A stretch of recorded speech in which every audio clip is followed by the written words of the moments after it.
The evening air was thick with unspoken tension as Maya stood across from Tae-Jin. She looked him dead in the eye, her voice steady but carrying the weight of a revelation that would change both of their lives forever. Tae-Jin, you need to listen to me. I'm pregnant. Tae-Jin let out a harsh, disbelieving laugh, shaking his head as if she had just told a terrible joke. He looked at her not with warmth, but with sudden, icy detachment. What? A baby? Maya, I'm happily married. You're just my side girl, my escape. This wasn't part of the arrangement. Arrangement? Maya's voice rose, laced with sudden, fiery indignation. She took a step toward him, refusing to shrink under his gaze. You are the father. You think you can just erase me? Erase your own child? Tae-Jin stepped closer, his eyes cold and unyielding, completely devoid of the affection he had shown her in secret for the past year. I can and I will. I love my wife, Maya. I would burn this entire city to the ground to protect Mensio's heart. She is my queen. You are a mistake. I'll wire you enough money to disappear. If you ever come near my family, I will ruin you. Without another word, he turned his back on her and walked away, disappearing into the city lights. He didn't look back once. Maya stood alone in the quiet street. She didn't cry. The shock in her chest slowly hardened into a cold, unbreakable resolve. Burn the city down for her? Maya whispered to herself into the empty air. We'll see who holds the matches, Poppy. Across town, in the deafening silence of a sprawling penthouse, Mensio sat on the edge of the sofa. She stared blankly at the plastic pregnancy test in her trembling hands. The single line staring back at her felt like a death sentence. Tears spilled silently down her face, dropping onto her hands. When Tae-Jin walked through the front door, the harshness he had shown Maya completely vanished. He saw his wife crying, immediately dropped his briefcase and rushed to her. He fell to his knees before her, gently taking her shaking hands into his own. Mensio, my love, he pleaded softly, his voice full of genuine heartbreak. Please, don't cry. Her voice trembled so violently she could barely get the words out. It's negative again, Tae-Jin. 5 years. The doctors say it's hopeless. I'm barren. I can't give your mother the heir she demands. I'm failing you. I'm failing this family. Tae-Jin held her face fiercely, brushing away her tears with his thumbs. He looked at her with pure, unfiltered devotion. I am your everything. I don't care about my mother's demands. I don't care about the legacy or the business or the bloodline. As long as I have you, I have the world. I will protect you from her. I swear it, Mensio. You are enough for me. While Tae-Jin held his weeping wife, entirely consumed by his desperate need to protect her, Maya was already calculating her next move. She realized quickly that fighting Tae-Jin directly was a losing battle. His loyalty to his wife was a wall she could never break down alone. But Tae-Jin wasn't the ultimate power in his world. He was just the heir. If Tae-Jin wanted to throw her and their child away like garbage, she would simply bypass him. She would go straight to the one person who controlled his life, his wealth, and his future. The one person who wanted a child in that family more than anything else in the world. His mother. Maya spent the next few days diving deep into the inner workings of the Choi family empire. She didn't need to know about their subsidiaries or their stock prices.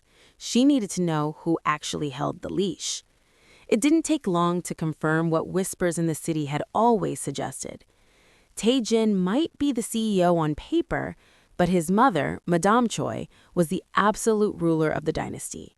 She was a ruthless, calculating billionaire matriarch who valued the family bloodline above all else.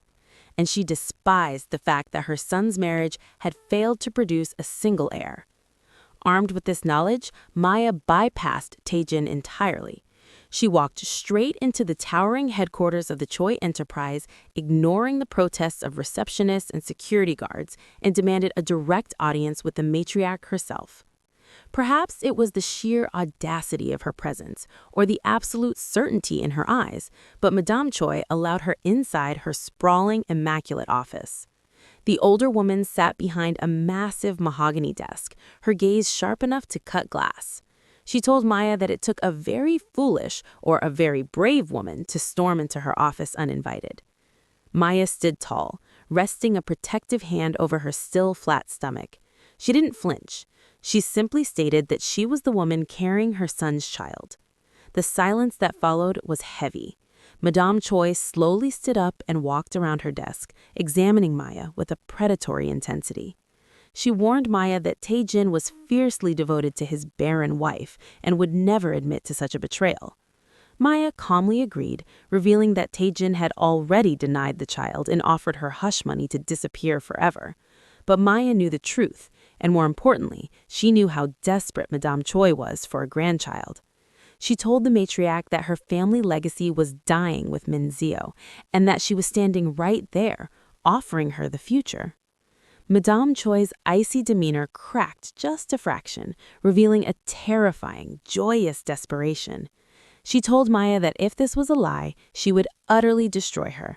But if it was the truth, Maya would never want for anything again. Within 24 hours, Maya's entire life shifted. Madame Choi moved her directly into the sprawling Choi family estate, far away from Tae-Jin's private penthouse. Maya was surrounded by an army of staff, fed the finest foods, and given a level of luxury she had never known. The sheer power of her position quickly went to her head. Knowing she was the only woman capable of giving the desperate billionaire the grandchild she craved, Maya began to feel invincible. She started giving orders to the estate staff, acting as if she were already the lady of the house. A few weeks into her stay, her confidence swelled to the point where she marched into the estate's private study and demanded the financial ledgers from one of the family's top accountants. She laughed arrogantly, declaring that as the mother of the future heir, she needed to oversee the offshore holdings and begin controlling the family business as it should be run. Her laughter was cut short by the sharp, authoritative sound of Madame Choi entering the room. The matriarch dismissed the accountant with a single flick of her wrist. She walked up to Maya, her eyes as cold as the day they met. Madame Choi made it painfully clear that Maya was getting far too comfortable. When Maya argued that she had a right to know the family secrets, Madame Choi swiftly put an end to her delusions. She leaned in and told Maya that right now she was simply a vessel. Until that child was born, and until a medical DNA test undeniably proved the blood in its veins belonged to her son, Maya had absolutely no power. She would not touch the business, she would not know a single family secret. She would simply eat the food provided, sleep in her lavish room, and wait.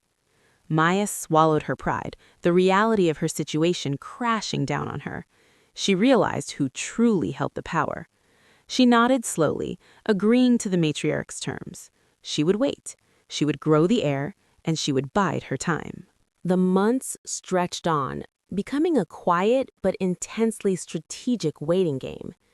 Maya lived a life of absolute seclusion within the towering stone walls of the Choi estate.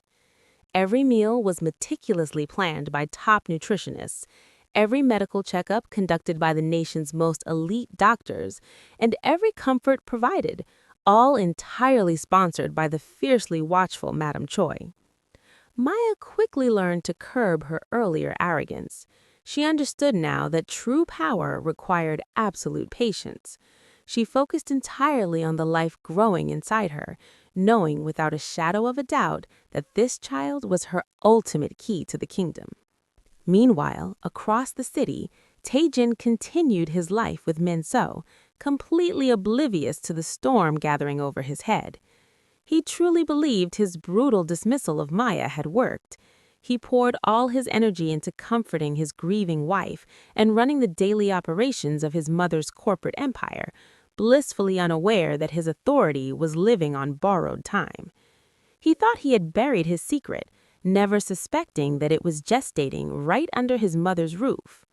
When the day finally arrived, there was no chaos, only the swift, sterile efficiency of the Choi family's private hospital wing. After hours of grueling labor, the piercing, healthy cry of a newborn filled the opulent delivery suite. It was a boy. The moment the child took his first breath, Madame Choi was there. She didn't offer warm congratulations or tears of joy. She simply stared at the infant with a fierce, terrifying hunger. She signaled the head physician immediately. The DNA test was conducted before Maya was even moved to her recovery suite. There was no room for error, no space for doubt in Madame Choi's world. Maya lay exhausted in her bed, watching as the medical staff took the necessary swabs from the infant. The wait for the expedited results was the longest 48 hours of Maya's entire life.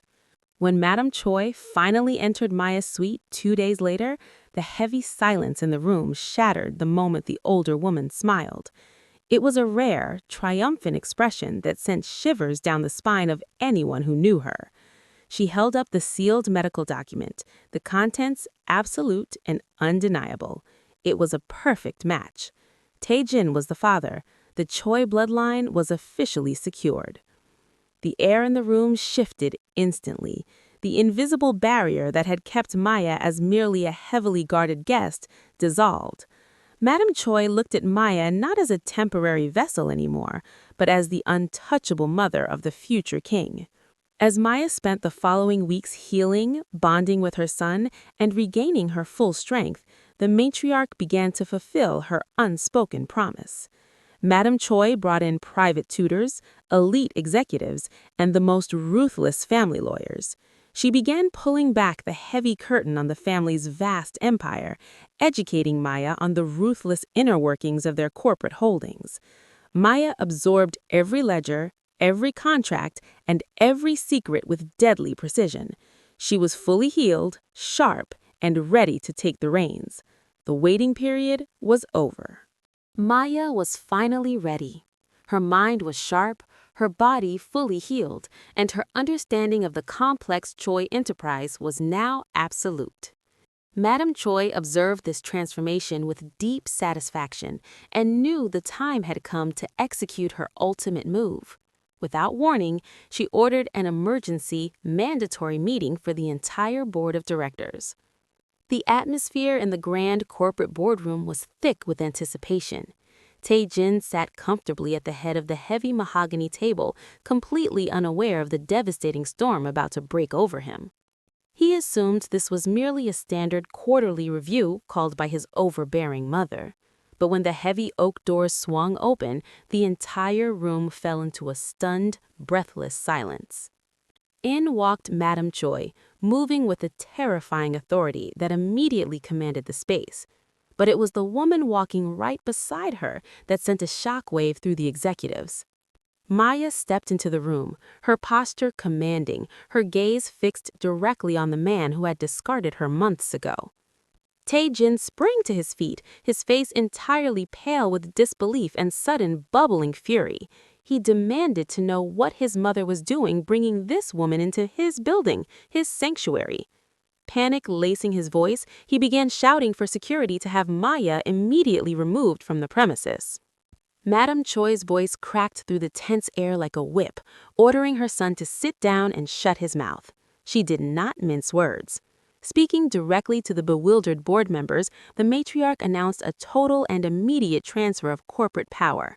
As the undisputed majority shareholder, she formally stripped Tae-Jin of his title as CEO right then and there. A collective gasp echoed in the room as Madame Choi continued. She declared that every single family holding, all corporate properties, and the vast, untouchable trust funds were being instantly transferred into Maya's control. She announced to the room that Maya was the legal guardian of the newly born, DNA-verified Choi heir. Because of this, Maya was instantly elevated to the interim head of the entire family dynasty, given absolute authority to run the business until her son came of age. Tae-Jin slammed his hands onto the table, his world entirely crumbling beneath his feet. He pleaded wildly, shouting that Maya was a nobody and that his mother could not possibly do this to him. He begged her to reconsider, the horrifying realization dawning on him that without his position, his title, and his wealth, he and Min Seo would have absolutely nothing to their names. Madame Choi remained completely unmoved by her son's frantic panic. She looked at him with nothing but cold, calculating disappointment. She told him that she did not care about Min Seo or their barren love story. With a few signed documents already placed on the table, she systematically withdrew every ounce of his wealth. His accounts were frozen, his access revoked, his properties seized. He was cut off entirely. Then, the matriarch delivered her final, devastating ultimatum. She told Tae-Jin that he would remain completely penniless and powerless until he did exactly as he was told. He had to legally divorce his beloved wife, pack his things, and marry the mother of his child. If he refused, he and Min Seo would rot in the streets without a single cent of the family fortune. Maya stood silently at the front of the room, her face completely devoid of pity. She simply stared back at the man who had once threatened to ruin her. She now held every single card, and the arrogant CEO was entirely at her mercy. For weeks, Tae-Jin attempted to fight the hostile takeover of his own life. He scrambled to contact old friends, loyal business partners, and rival investors, desperately trying to leverage his name to build a new foundation for himself and Min Seo outside the Choi empire. But he quickly learned that his name meant absolutely nothing without his mother's backing. Madame Choi's influence was absolute and far-reaching. Every door he knocked on slammed firmly in his face. His black cards were declined at every turn, his offshore accounts remained completely frozen, and the luxury vehicles he once paraded through the city were quietly repossessed in the dead of night. The reality of true powerlessness began to crush the arrogant CEO. He had spent his entire life insulated by extreme wealth, and without it, he was entirely defenseless. The final, undeniable blow came when an eviction notice was plastered to the door of their sprawling penthouse. The property had always belonged to the family trust, which was now legally controlled by Maya. Min Seo watched her husband rapidly deteriorate. The confident, untouchable man who had promised to burn the world down to protect her heart was now crumbling under the immense weight of his own failure. He couldn't provide for her, he couldn't shield her from his mother's cruelty, and the overwhelming guilt of dragging her into his ruin was eating him alive. One bleak, rainy evening, surrounded by half-packed cardboard boxes in a cold, dimly lit living room, Tae-Jin finally reached his breaking point. He collapsed to his knees in front of Min Seo, tears streaming down his exhausted face. His voice cracked as he confessed that he had to surrender. He admitted he simply did not know how to live in this brutal reality, and more importantly, he did not know how to protect her if he had absolutely nothing. Min Seo looked down at the man she had loved for years, carrying the quiet, devastating dignity of a woman who knew she had already lost the war. She gently pulled her trembling hands away from his grasp. In that heartbreaking moment, she realized the painful truth. While he loved her deeply, he was entirely defined by his family's wealth. He could not survive without the crown. With a voice stripped of all emotion, she told him that he wasn't doing this just to protect her. He was doing it because he couldn't bear to be a nobody. She told him to go to the woman holding his future, to go to his son, and to reclaim his place in the empire. Within days, the divorce papers were drafted and signed in a bitter, suffocating silence. The once perfect love story that Tae-Jin had sworn to defend with his life was officially severed, sacrificed on the altar of the Choi family legacy. Min Seo packed her remaining belongings and walked out the door, leaving Tae-Jin completely alone in the ruins of his former life. His spirit was entirely hollowed out, his ego shattered. He had held out as long as he could, but the matriarch and the mother of his heir had won. Defeated and stripped of all his former pride, Tae-Jin prepared to return to the Choi estate to pledge his complete submission to the new ruler of his family's dynasty. Tae-Jin's return to the Choi estate was a quiet, sobering affair. He walked through the towering doors, not as the arrogant CEO who once commanded the city, but as a humbled man returning to pledge his ultimate loyalty to the mother of his heir. Maya received him in the grand study, sitting securely behind the massive mahogany desk that had once been his. She did not gloat, nor did she hurl his past insults back at him. She simply looked at the broken man before her and accepted his silent submission. The terms of his return were absolute, and Tae-Jin accepted his new reality without a single word of protest. Within weeks, a private, ironclad marriage contract was signed, legally binding Tae-Jin to Maya and securing his place back within the family's sprawling corporate empire. However, Madame Choi and Maya knew that a quiet paper trail was not enough to stabilize the dynasty's public image. The world needed to see the new ruler of the Choi family, and the investors needed to see the former king publicly supporting her reign. A massive press conference was orchestrated in the heart of the city's most exclusive venue. The grand hall was packed to the brim with hundreds of flashing cameras, ruthless financial journalists, and the city's elite business partners, all buzzing with wild rumors of the sudden corporate coup and Tae-Jin's shocking divorce. When Maya stepped onto the brilliantly lit stage, the entire room fell into a stunned, breathless silence. She moved with absolute, untouchable authority, radiating the sheer power of a woman who had single-handedly conquered a billionaire dynasty. Tae-Jin walked a measured step behind her, his demeanor entirely transformed from the arrogant boss he had once been. A bold reporter immediately shouted over the chaos of the flashing bulbs, demanding Tae-Jin clarify his personal life and the sudden shift in executive leadership. The reporter asked point-blank who this woman truly was to him and if she was simply the mother of his child taking over the board.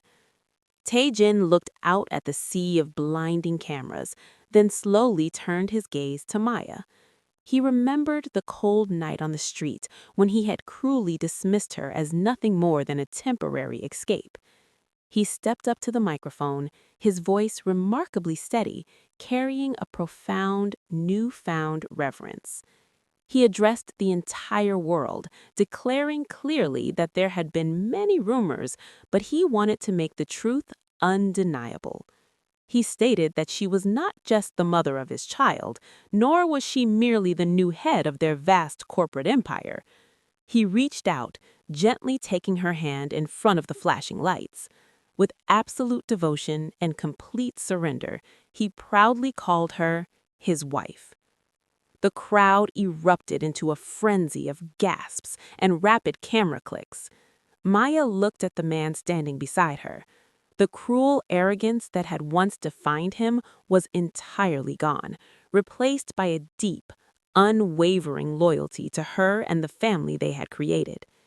In that defining moment, she let go of the residual anger that had fueled her initial rise to power. She had broken him, reshaped his world, and won the ultimate war. She accepted his public devotion after everything he had put her through, her grip tightening firmly around his hand. She smiled a genuine, triumphant smile at the flashing cameras, projecting a united, unstoppable front. They were no longer a hidden secret and a discarded CEO. They were the undisputed rulers of the Choi Empire, standing side by side, ready to conquer the world together. Would you have taken him back after he lost everything, or would you have left him on the streets? Be honest.